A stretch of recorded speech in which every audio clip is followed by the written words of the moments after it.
Mr. Shekar, Managing Director, Vice President Retired of CDG, a Boeing company, to deliver the special Invitee address. Mr. Shekar possesses 30 plus years of global experience across industries like engineering design, software development, sales, marketing, service in international markets. As an active charter member of PMI Chennai, he has been an advisory for 4 Chennai-based startups. He is an advisor on the board of Pania, an NGO focused on gender violence and security issues. Sir, please join us on stage.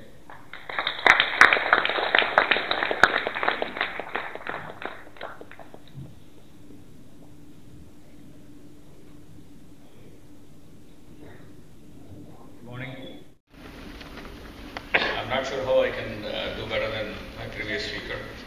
I think he was really exemplary in the way he shared his personal experience. I'm not a project management professional, but I know how important it is because I run companies with people who have that experience. In fact, I used to be a big proponent of getting as many people as possible certified with project management expertise. And even in my most recent job, we have had at least 4 people who got certified TNPMCONF15, and it is very important. I mean, I think the most important thing, like what Mr. Siddhavari was talking about, is the rigor.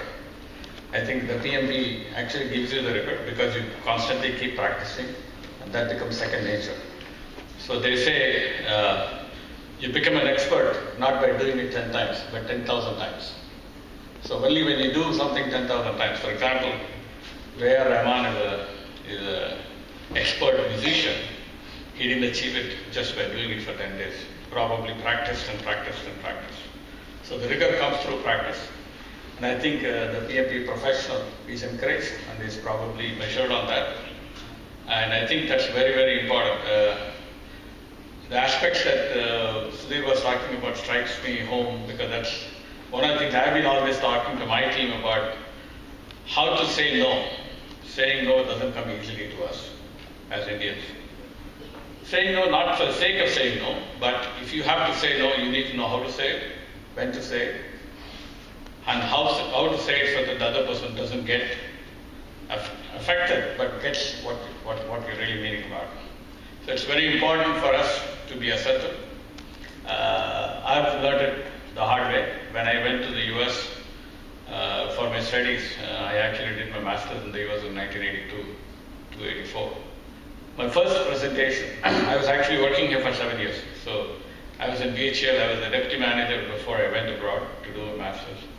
My first presentation to my professor, I got up and did a presentation, and then he said, you got an A for content, but C for communication. Because I didn't really focus on communication that much in those days. Even though I've had quite a bit of experience being on stage and participating in debates and stuff like that.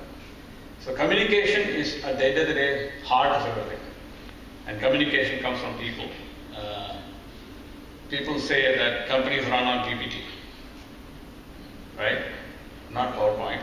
I'm talking about people, process, and technology. So while process and technology are 2 core pillars of anything that we do, people really are the ones who are actually taking that and delivering it across. So communication is a very, very important aspect of it.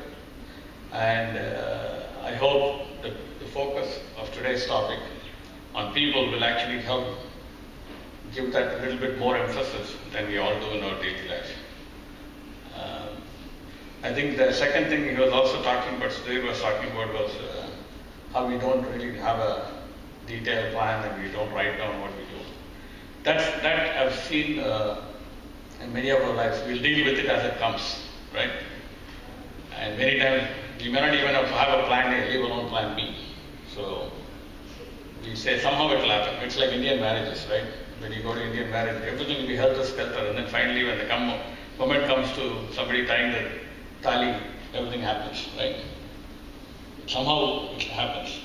But if you apply certain process and rigor, you will probably get better at it. So just wanted to share those because I was very inspired by the previous speakers before I get into my talk. I've chosen a topic which is not exactly the same but somewhat relevant. I am a very people person. I've been run companies. I know how important it is to work with people, to motivate them. And I wanted to share one example before I get into the topic. My first job in the US, second job actually, was with Sun Microsystems. Many of you might know that. It's now no more Sun Microsystems as part of Oracle. But we had it was one of the big startups at those days. So the chief CEO was Scott McNeely. And he taught me one of the lessons that I still follow was that when you are in a discussion, you got to give it everything. So there are only two ways of doing things: agree and commit, or disagree and commit. So that's something that I continuously follow, and that's how I communicate to my team. What that means is that you are allowed freedom to disagree. You will be given enough opportunities to say your viewpoints. But at the end of the day, once the decision is made, you got to commit to it. You cannot carry on your disagreement after the decision is made. So commitment is very important. So this is something that I have followed and I encourage my team to follow. And I think that's the world is actually flat, like Tom Friedman talked about. So the more we learn from others, the more we can become a better person. I'm sure the Westerners are learning a lot from Indians. Similarly, Indians can learn a lot from Westerners as well. So, my topic for the day is harnessing people power for progress. So I want to keep it light. Okay, so I'm not going to really give a gyan about project management or anything like that. So I'm going to talk more about people. I did spend about a week thinking about it. And then I finally worked on the presentation in the last 48 hours. So hopefully it has come out well.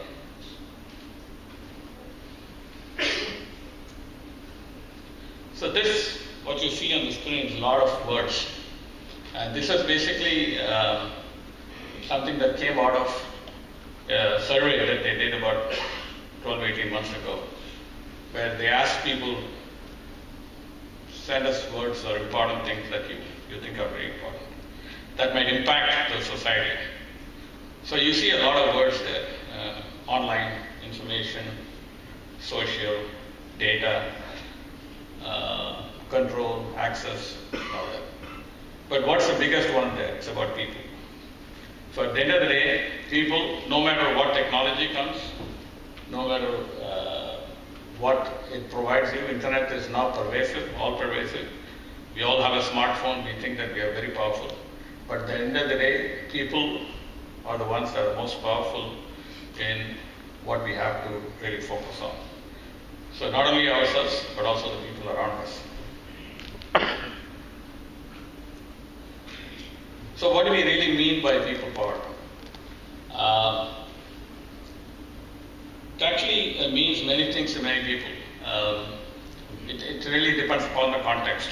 So at the end of the day, people power needs to do something good. So that means change needs to happen for the better. So when that change happens, it can happen through an individual, through a community, through an organization that we work for, or at a government level. So at various levels of engagement, the changes can happen. So I wanted to share with you some of the examples and perhaps some strategy and generate ideas for harnessing this powerful force for good. So I'm sure we are aware of this kind of a pyramidal structure. In anything you encounter, whether it's a government, whether it's an organization, whether it's your home, you always encounter this kind of a power structure. So this is a typical power elite model where somebody holds the power, and then either they or in consultation with others, they put together the various laws or norms or myths even, and then through an institutional approach, the power gets shared. How much it gets shared is dependent upon perhaps the power holder, how much does he want to give. But at the end of the day, the power to the people is actually given, not taken.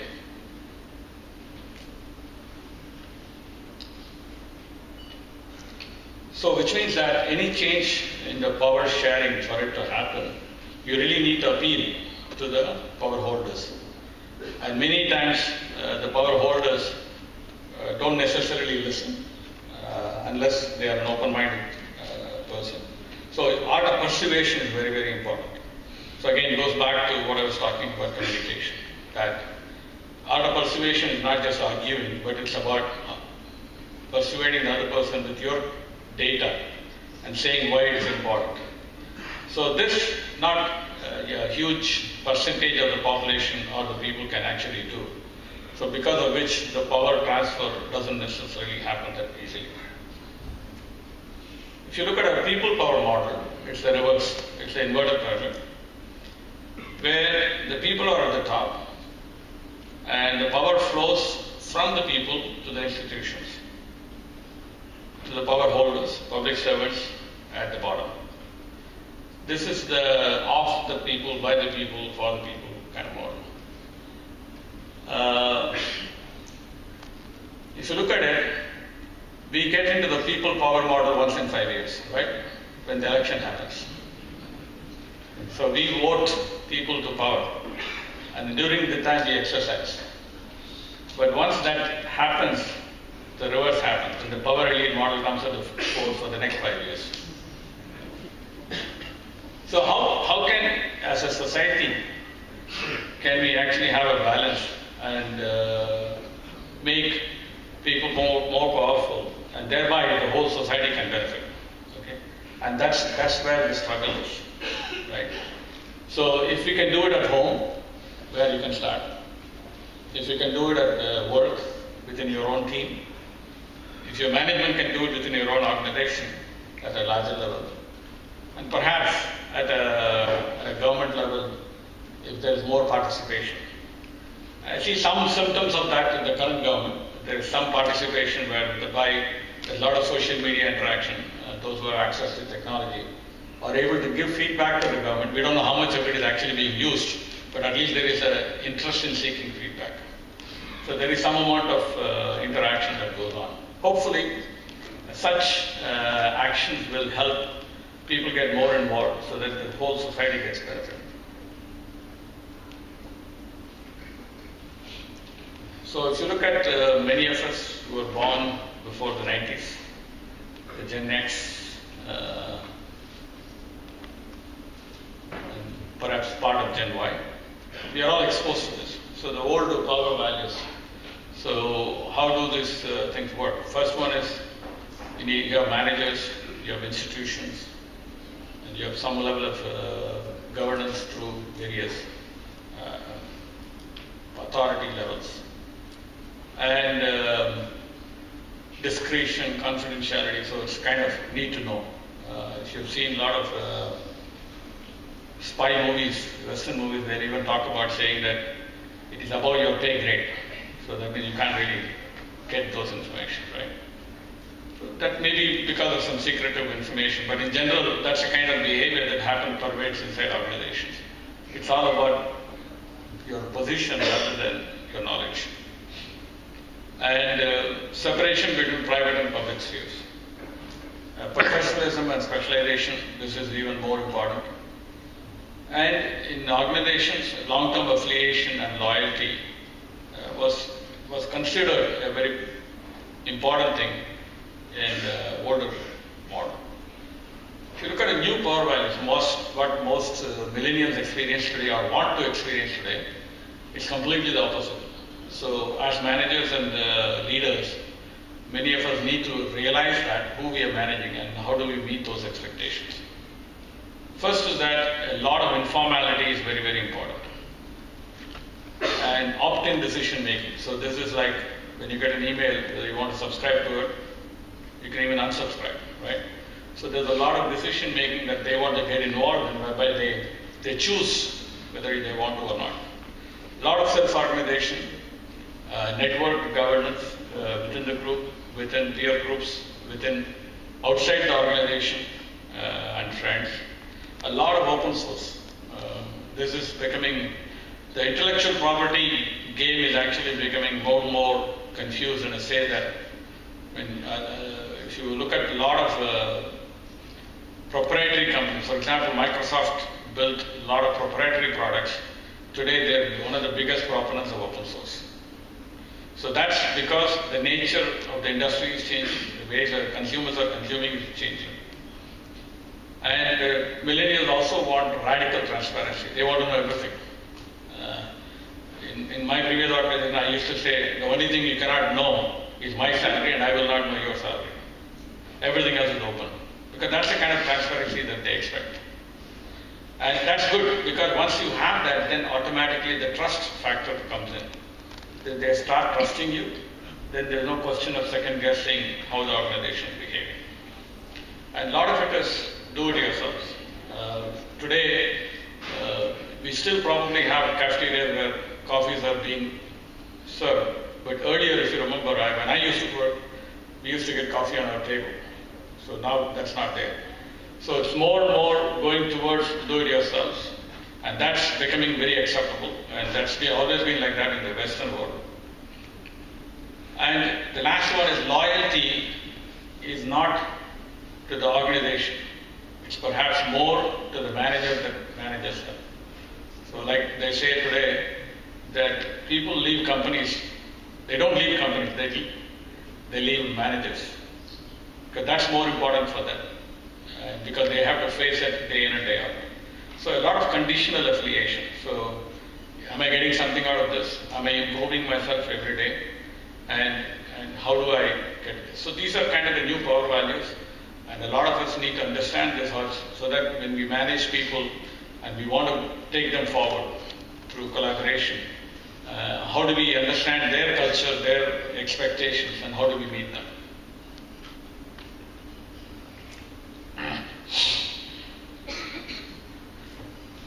So how do we harness the people power?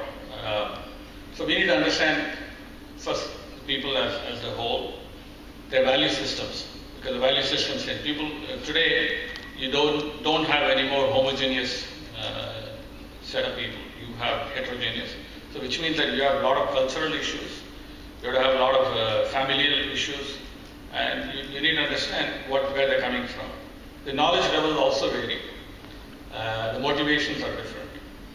So the most important thing is to start is at the highest level, which is strategy aligned innovation. So how do we actually get strategic people to think strategic?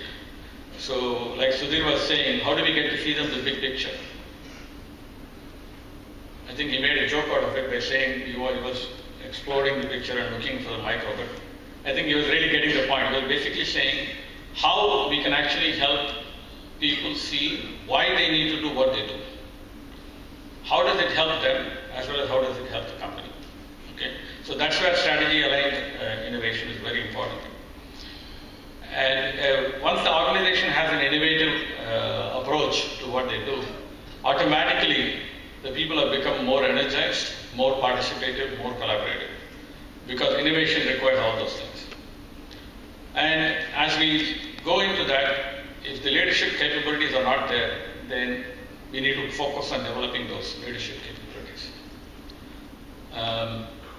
And when people do stuff not because they have to do it, but because they believe in what they have to do, and that's for the larger good, then the competitive advantage automatically comes in. And like individuals have values, companies also have values, right? So these values are shared values. So once you have shared values, then how do we drive that down through the strategic process? So a lot of planning is required. How do you get that? The most important thing in an organization, a CEO has to be, the first thing he has to do is communication. He doesn't have to do anything else. Okay? So a lot of thinking can be done others because at the top level, communication is very, very important. Once you have communicated the plans, it's important for you to measure. So that can only happen only when you have a ruthless alignment of knowledge, assets to strategic outcomes. So you need to evaluate everything you do, whether, for example, you're doing a project, you're a product company, you're doing multiple products. you really need to see whether this product or what we do is really aligned with what we have as a strategic vision. If not, prune it. So that kind of a ruthless alignment is very important. And as PMPs, you know very much that what you don't measure, you don't manage. So measuring is also very important. And last but not least is the value of consensus-based process in strategic planning. Because once you have people buy into it, then it's higher chance of success. So in a corporate environment, how do you really take this forward? So every corporate has a certain set of goals. It starts with the memorandum of articles and articles of association. Then you have the mission document. So many times these only exist in paper. Probably the top management understands it. Not a lot of people below that understand that. So how do you drive that? Because the alignment is very, very important to the strategic vision. So you create a strategic document, and from the strategic document which says that what are we looking at doing for the next 3 to 5 years, and create what is called as key result areas, and then make people responsible. One of the things I did in my previous job was to create that kind of a setup, to create groups of people, not necessarily top management, some in the middle management and some in the lower management, to get involved in strategic advisory groups. So then it becomes a larger initiative rather than just being done in a glass door conference room. So it has to be done on the floor. So when you do it on the floor, then automatically the participation is much higher. So you create the key result areas and then create the necessary process and procedure to achieve those key result areas. And as we do that, look at the teams, as we talked earlier, create those competencies or skills that are missing to achieve those activities. And then of course assessment, competence development, and then of course have incentives for the people who are involved in this in terms of whether potential career implications or financial implications. And that will drive the individuals to adapt as well as take the leadership roles. So this is a very huge exercise. It's not something that can be done over a week or two. It's a much longer exercise. It requires sustained participation. It requires significant investment of the time from the top management. Because the top management has to give power to the middle management and the lower management for them to run or tell them what the top management needs to focus on. And unless there is a participative collaboration like that, you cannot really harmonize the people, you cannot really leverage the people that you have in your organization. And not every organization can actually be doing this because of it. At the end of the day, it's all about people. And people have insecurities at various levels. And probably some competence too. And all of this will contribute to how this will actually work and be successful or not.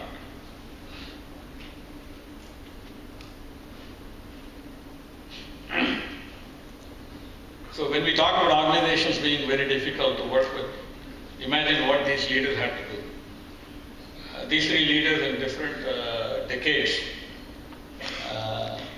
have actually taken a country together with them by leading by example, leading by showing what we can do.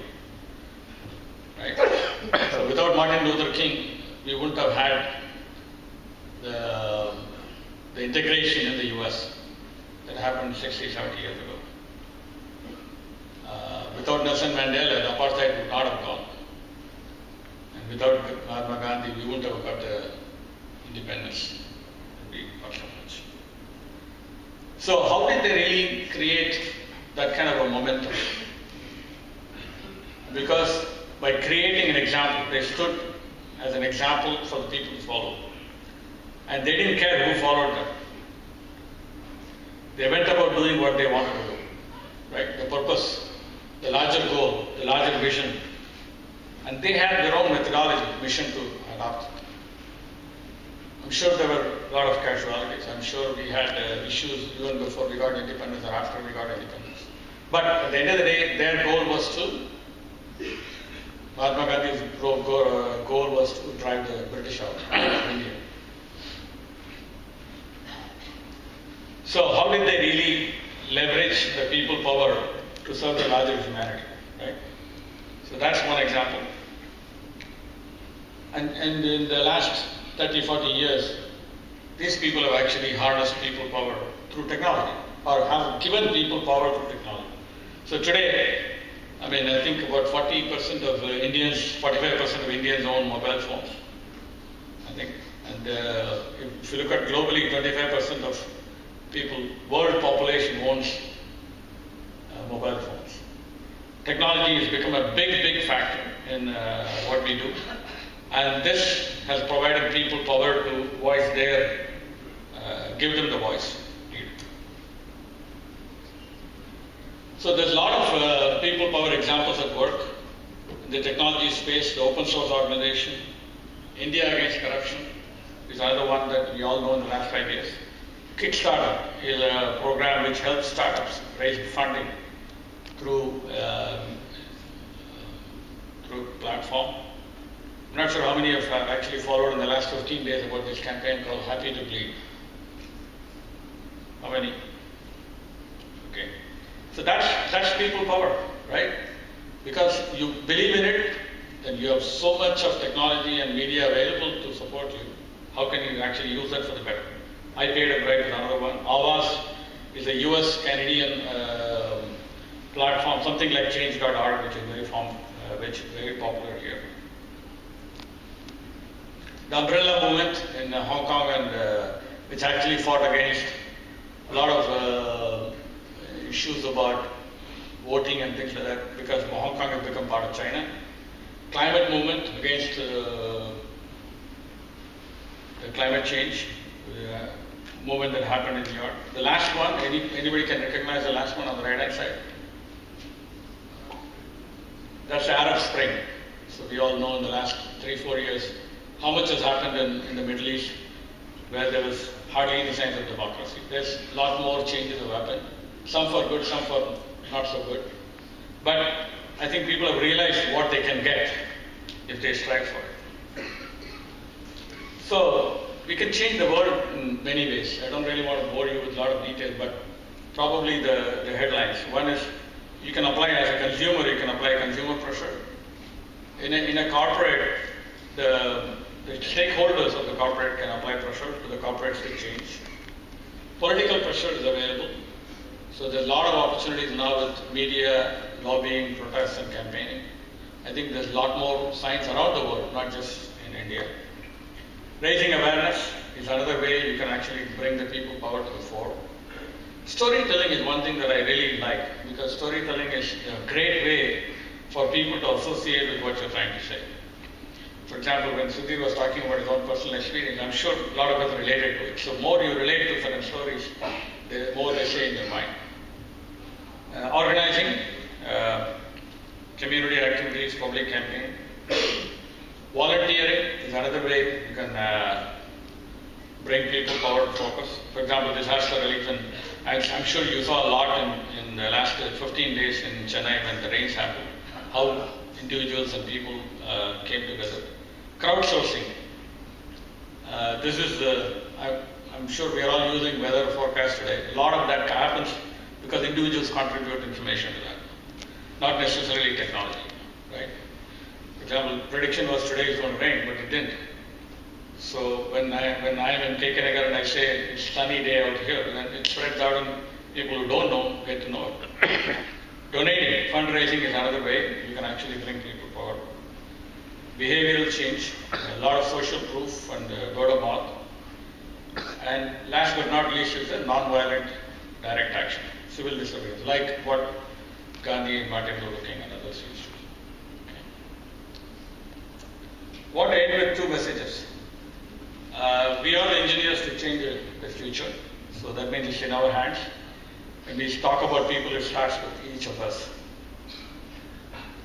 And this is a quote from J.K. Rowling, the Harry Potter author. We do not need magic to change the world. We carry all the power we need inside ourselves already. So let's start with ourselves. Let's make the world a better place. Thank you.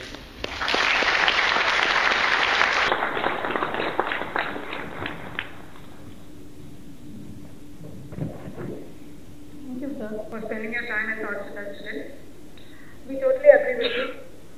Companies are not PPT, people, power, technology. And people being the most powerful asset, we should definitely focus on them. And your power-led model and people power model were quite informative. And managing generation gaps was clearly explained using new power values. Thank you so much. As a token of gratitude, we would like to present a memento to Mr. Shekar. May I request Mr. Prasanna, Secretary, to come up on the stage and honor us.